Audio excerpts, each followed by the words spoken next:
پاپا مجھے ایک بات بتائیں کہ ابھی آپ کی جنریشن سے میں سنتا ہوں جتنے بھی لوگ ہیں اور جتنے بھی بڑے لوگ ہیں ان سے سنتا ہوں کہ وہ یہ کہتے ہیں وہ بڑے ڈسپوائنٹ ہوتے ہیں جب بھی کراچی کے والے سے ہم بات کرتے ہیں اسپیشلی کراچی آئٹس, اور جو کہ اوورسیز کراچی آئٹس ہیں, اوورسیز پاکستانی جو کہ کراچی سے ان کا تعلق ہے, ان سے بات کرو تو وہ تو بہت ہی زیادہ افسردہ ہوتے ہیں اور وہ کہتے ہیں کراچی تباہ ہو گیا ہے. اور ایک وقت تھا کہ یہ عروس البلاد تھا, یہ تمام شہروں کی دلہن تھا, ٹھیک ہے, سٹی آف لائٹس تھا. تو مجھے بتائیں عروس البلاد والی کون سی اسٹوری ہے, اور ابھی جو آپ لوگ بولتے ہیں کہ یہ تباہ ہو گیا ہے تو یہ کیسے تباہ ہو گیا ہے, تھوڑا بریفلی بتائیے گا. اچھا, بات یہ ہے کہ اس جو آپ کا سوال ہے اس کے میں 2 حصے کروں گا میں. ایک تو یہ کہ کراچی عروس البلاد کب تھا, کیوں کہا جاتا تھا, کیا سلسلہ ہے, اور پھر ایک کراچی تباہ ہونے کی نا, دو الگ الگ جواب. سب سے پہلے تو یہ کہ جب کراچی میں مہاجر آنا شروع ہوئے 1947-48 ان کی آباد کاری ہونا شروع ہوئی, تو سب سے بڑی چیز یہاں شروع جو ہوئی وہ ہوئی انڈسٹریز لگنا, کیونکہ جب پاکستان نیا نیا بنا تو انڈسٹریز بالکل نہیں تھی پاکستان میں, بالکل مفلوق الحال. کراچی صنعتی شہر بننا شروع ہوا, سائڈ لانڈی کرنگی سب آباد ہونا شروع ہوئے. جب آباد ہونا شروع ہوئے تو یہیں کے جو لوگ تھے وہ پروفیشنل تھے, ہر شعبے سے وابستہ تھے. جب مارکیٹ کر کے آئے اس کے بعد لوگوں کی ڈیمانڈ ہوئی پورے پاکستان سے یہاں پر, یعنی ایلیجیبل اور قابل لوگوں کی, وہ چاہے کوئی ویلڈر ہوں, کوئی فیکٹری میں کام کرنے والے ہوں, کوئی ٹیکسٹائل مل میں کام کرنے والے, لیدر میں کام کرنے والے. تو یہ جو لیاقت علی خان صاحب کا دور ہے یہ فوراً جو ہے فوری طور پہ پاکستان چلنا شروع ہو گیا. جب چلنا شروع ہوا تو جب ترقی ہونا شروع ہوئی ہے تو جو 50s کے بعد کا دور ہے وہ ہے انڈسٹریز لگنے کا اور کراچی کے گروتھ کا. جو مہاجر تھے وہ سیٹل ہونا شروع ہوئے, یعنی یہاں سے لائنز ایریا سے, جیکب لائن سے, ان آبادیوں سے نکل کے لانڈی کرنگی, یہ جو آج قائد اعظم کا مزار ہے قائد آباد کہلاتا تھا یہ, اور یہاں پہ ہزاروں کے حساب سے جھگیاں تھیں. یہاں سے لوگ سیٹل ہونا شروع ہوئے. پی سی ایچ جو ہے وہ 1950 میں آباد ہونا شروع ہوا, ناز آباد, نارتھ ناز آباد, یہ سب آباد ہونا شروع ہوئے. اچھا, جب شروع ہوتے ہیں تو بیسکلی جو ویلتھ سرکولیشن ہے جب وہ ہوتی ہے تو پھر لوگ جو ہیں وہ خوشحال ہوتے ہیں. لوگ خوشحال ہونا شروع ہوئے. پولیٹیکلی کچھ بھی رہا ہو, یعنی 1950 میں 55 میں حسین شہید سہروردی آ رہے ہوں, گورنر جنرل بن رہے ہوں, یا محمد علی بوگرا آ رہے ہوں, یا اسکندر مرزا آ رہے ہوں, یہ سب کھینچتانی پولیٹیکلی تو چل رہی تھی, لیکن پاکستان دوڑنا شروع ہو گیا تھا. اور وہ دوڑنا شروع ہوا تھا کہ جو بنیادیں لیاقت علی خان صاحب اور ان کی جو پوری ٹیم تھی, بڑے مخلص لوگ تھے, جو انہوں نے بنیادیں رکھ دی تھیں, ان بنیادوں پہ پاکستان چلنا شروع ہوا. جب چلنا شروع ہوا تو پھر یہ جو صدر کا علاقہ تھا, یہ جو بنسوٹ کا علاقہ تھا, یہ پھر یہاں پہ رونقیں آنا شروع ہوئیں. اور ایک دور یہ تھا جب کراچی نیا آباد ہوا تھا چارلس نیپیر کے دور میں, تو کراچی میں اندھیرا تھا, ظاہر بات آبادی تھی. تو ایک دور وہ تھا کہ جب چارلس نیپیر نے کراچی میں ہر 500 میٹر پہ لیمپ لگائے, اور وہ لیمپ لگائے پہلے ناریل کے تیل کے, کہ وہ رات کو جلا کرتے تھے. بڑے بڑے لیمپ ہوتے تھے, روڈوں پہ روشنی ہوتی تھی. اور یہ جو پورا اولڈ ایریا ہے کلفٹن یا کے پی ٹی کا ایریا, اولڈ ایریا, یہاں پر 1000 لیمپ تھے. تو اس وقت یہ لیمپوں کا شہر کہلاتا تھا, یہ کہ لیمپ لگے تھے. ناریل کا تیل چوری ہونے لگا لیمپوں سے, تو پھر اس میں مٹی کا تیل ڈال دیا. چوری, ہاں, مٹی کا تیل ڈال دیا, مسئلہ تھا چوری کا. مٹی کا تیل ڈال دیا کہ مٹی کا تیل کہاں چوری کریں گے, تو مٹی کا تیل چلنے لگا. ابھی جو پیریڈ آیا ہے 52-53, تو پھر ہے نا بزنس نے گرو کرا. پھر یہ جو خاص طور پہ صدر کا ایریا تھا, کیونکہ صدر ایک مرکز تھا, یہ الفسٹن اسٹریٹ ہے, زبن اسٹریٹ ہے, تمام جگہیں یہاں پہ رونق آنا شروع ہوئی. بنسوٹ کا ایریا پاکستان کا ہے, اور خاص طور پہ جو صدر کا ایریا تھا, یہ چونکہ آبادی کم تھی تو یہ جو پیسے والا طبقہ تھا وہ یہاں پر تھا. اس دور میں 1955 میں اور 60 میں یہاں پر روڈوں پہ لائٹیں تھیں. مختلف بڑی بڑی کمپنیوں کے نا ہولڈنگز بنے ہوتے تھے, نیون سائن بنے ہوتے تھے. اور جس طرح نیو یارک ہے, نیو یارک میں جس طرح جو اسکوائر ہے اپنا ٹائم اسکوائر پہ جو لائٹیں لگی ہوتی تھیں, وہ تو خیر ایک بہت بڑے پیمانے پہ تھیں, لیکن یہ صدر کا پورا ایریا جو منی ٹائم اسکوائر تھا.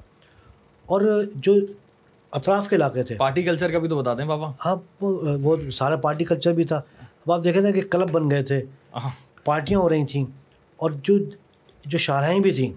مثال کے طور پہ اگر بندر روڈ ہے, آج یہاں پہ لائٹیں نہیں جل رہی, اس دور میں لائٹیں جل رہی ہوتی تھیں.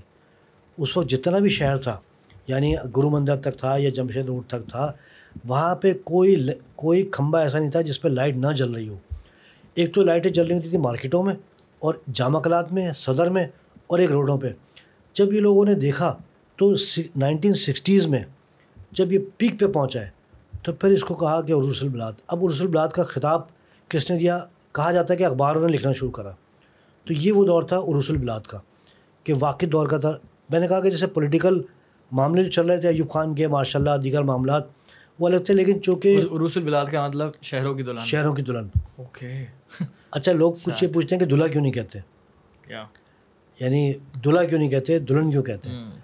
جب بھی کہیں شادی ہوتی ہے نا تو لوگ ہے نا جو خوبصورت ہوتی ہے یا جو پہناوا ہوتا ہے یا سستی جستی وہ دلہن ہوتی ہے, دلہا نہیں ہوتا. دلہا کو کون دیکھتا ہے؟ دلہا کوئی نہیں دیکھتا. تو خوبصورتی میں یا رعنائی میں وہ دلہن شمار ہوتی ہے. تو اس کو اس لیے عروس البلاد کا خطاب دیا گیا. اور یہ 1955 سے لے کے اور 1970 تک, جب تک کہ فال آف ڈھاکہ ہوا ہے, تب تک یہ عروس البلاد رہا ہے. یہ جو 15 سال ہیں یہ عروس البلاد کے ہیں. یہ بھٹو صاحب کے دور سے پہلے تک یہ عروس البلاد رہا ہے. اب آ گیا دوسرا جواب کہ کراچی برباد ہو گیا. بات یہ کہ ہم نے ہوش سنبھالا 74 73 میں یا 80 تک ہم دیکھ رہے ہیں کراچی میں 100 سینما گھر ہیں, کوئی چوری چکاری نہیں ہے, کوئی پولیس نہیں پکڑ رہی, کوئی کلنگ نہیں ہو رہی, سائیکل پہ گھوم رہے ہیں, بسیں ٹائم سے چل رہی ہیں, بسوں میں بیٹھ رہے ہیں, ٹکٹ ہے, ٹکٹ چیکر آ رہا ہے. ایک عجیب ہی نظام, پراپر نظام. یعنی جو ہم نے دیکھا ہوا ہے یا مجھ سے زیادہ ایج کے لوگوں نے دیکھا ہوا ہے, میری ایج کے لوگوں نے دیکھا ہوا ہے, ہم نے جو دور دیکھا ہوا ہے, تو ہم لوگ پھر یہ کہتے ہیں کہ کراچی برباد ہو گیا. اب ایک بندہ ہے وہ فرض کریں کہ ایک ایسی آبادی میں رہ رہا ہے کہ جہاں پر گٹر ابل رہے ہیں, جہاں پہ نالے بہہ رہے ہیں, وہ پیدا ہی وہیں پر ہی ہوا ہے, وہ 20 سال 25 سال ہو گئے, اور اس کے بعد مزید گٹر ابل رہے ہیں, اس کے لیے کوئی تبدیلی نہیں ہے. وہ تو کہتا ہے اس نے تو اچھا ہے کراچی. اس کے علاقے میں اگر ایک روڈ بن جائے تو خوشی کے مارے بحال ہو جاتا ہے. اس کے علاقے میں اگر ایک بلب لگ جائے, کیونکہ اس نے بیچارے نے دیکھا ہی نہیں ہے. اس کراچی کے شہریوں کی تو سب سے بڑا المیہ یہ ہے کہ جن نوجوانوں نے جو آج 20 سال 30 سال یا ایون 35 یا 40 سال کے بھی ہیں, انہوں نے کراچی دیکھا نہیں ہے. انہوں نے جو کراچی دیکھا ہوا ہے, مارا ماری دیکھی ہے صرف انہوں نے. اب دیکھیں نا 90 کا دور ہے, آج 33 سال ہو گئے. 40 سال کا بندہ تو 7 سال کا ہوگا اس وقت, اس نے کراچی کہاں دیکھا ہے؟ اس نے مارا ماری دیکھی ہے, اس نے مارا ماری دیکھی ہے.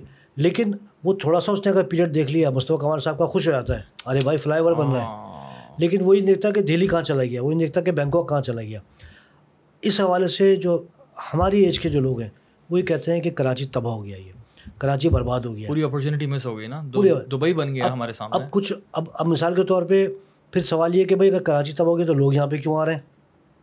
ایک ایسے شہر کا بندہ کسی بھی جگہ سے کراچی آ رہا ہے, وہ تو ایک اپنے چھوٹے شہر سے آ رہا ہے, ایک چھوٹی جگہ سے آ رہا ہے.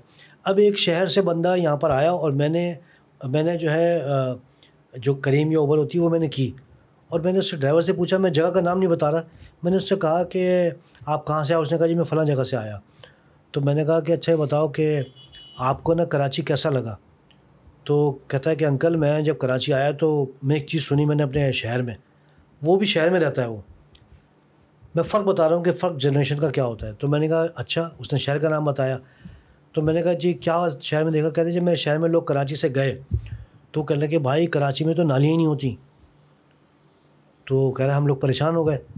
میں نے کہا میں سمجھا نہیں. میں اس نے کہا کہ جی مجھے آگے دوستوں نے بتایا کراچی چل وہاں کما, وہاں تو نالیاں ہی نہیں ہوتی ہیں. تو میں نے پھر تو کہہ رہا جب میں یہاں آیا تو میں نے دیکھا تو روڈ پہ نالیاں ہی نہیں ہیں. اب آپ دیکھو کتنا بڑا ڈفرینس ہے کہ ایک نوجوان جس جگہ سے آ رہا ہے اس کے شہر میں نالیاں بنی ہوئی ہیں, اور وہ یہاں کے دیکھ رہے ہیں یہاں تو نالیاں ہی نہیں ہیں کیونکہ یہاں تو سیوریج سسٹم ہے. اس نے تو نالیاں دیکھی ہوئی ہیں, تو اس کے لیے تو یہ دبئی یہی ہے, ہمارے لیے دبئی نہیں ہے. ہم تو دعا یہ کرتے ہیں کہ جو ہم نے کراچی 70s میں لیٹ 70s میں نے دیکھا, یا 80s میں دیکھا, وہ کراچی بنے. اور وہ کراچی تب بنے گا کہ جب یہاں پہ لا اینڈ آرڈر ہوگا, جب یہاں پہ یہ مہاجر پختون سندھی فلاں چیز نہیں ہوگی, یہ نہیں ہوگی تو ہوگا. اور یہ اسٹیبلشمنٹ کو کرنا ہے, یہ سیاستدانوں کو نہیں کرنا, اسٹیبلشمنٹ کو کرنا ہے. اچھا یہ تو بہت بڑی بات ہے بابا. ہاں, اس لیے کہ اب ہزاروں ویڈیوز دیکھ کے, اتنے سارے ٹاک شوز دیکھ کے, اس ایک سال میں اتنا دیکھ لیا ہم نے کہ ہم نے اپنی لائف میں نہیں دیکھا. جب اتنا سارا دیکھ لیا تو ہمیں سمجھ میں یہ آیا کہ جب اسٹیبلشمنٹ چاہے گی تو کراچی اچھا ہوگا انشاءاللہ, کیونکہ وہی اس کو کور کر سکتے ہیں. بڑے بڑے کرپٹ لوگ ہیں, بڑے بڑے مافیاز ہیں, اس کو تو کوئی پولیٹیشین کور نہیں کر سکتا. یہاں قبضہ مافیا ہے, کے اندر اتنی طاقت نہیں ہے. ہاں, تو اس لیے وہ خود ہی ڈر رہے ہوتے ہیں ایسے تو اسی لیے میں کہہ رہا ہوں کہ یہاں تو مافیاز ہیں, یعنی مافیاز نہیں، بنڈل آف مافیاز ہیں. تو اسٹیبلشمنٹ اگر چاہے گی تو کراچی اچھا ہو جائے گا، ورنہ پھر ہم جیسوں کی نظر میں تو ہم کہتے ہیں ہم کراچی برباد ہو گیا. اب ایک بندہ جو کسی ایک خستہ آبادی میں رہ رہا ہے، میں آبادی کا نام نہیں لے رہا، لوگ ناراض ہو جائیں گے، لیکن کوئی بھی آبادی میں رہ رہا ہے اور اس کی آبادی میں روڈ بن جائے گا، خوش ہو جائے گا. یا کسی چھوٹے شہر سے آ رہا ہے، وہ خوش ہو جائے گا. اب یہاں کراچی سے جو بندہ جاتا ہے دبئی، تو پھر وہ کیا کہتا ہے، وہ تو کہتا ہے میرا کراچی برباد ہو گیا. ایک نیو جنریشن کا جب تک وہ دبئی نہیں جاتا، جب تک وہ سعودی عرب نہیں جاتا، وہ کراچی کو اچھا کہتا ہے. تو یہ ذہنوں کا فرق ہے، یہ اور کچھ بھی نہیں ہے. کر سکتی ہے اس کو اسٹیبلشمنٹ کر سکتی ہے، اس کو نہ پیپلز پارٹی کر سکتی ہے، نہ مسلم لیگ نون کر سکتی ہے، نہ پی ٹی آئی کر سکتی ہے، نہ ایم کیو ایم کر سکتی ہے. کوئی نہیں کر سکتا، صرف اسٹیبلشمنٹ کر سکتی ہے. وہ چاہے گی تو ٹھیک ہو جائے گا، ورنہ ٹھیک نہیں ہو سکتا.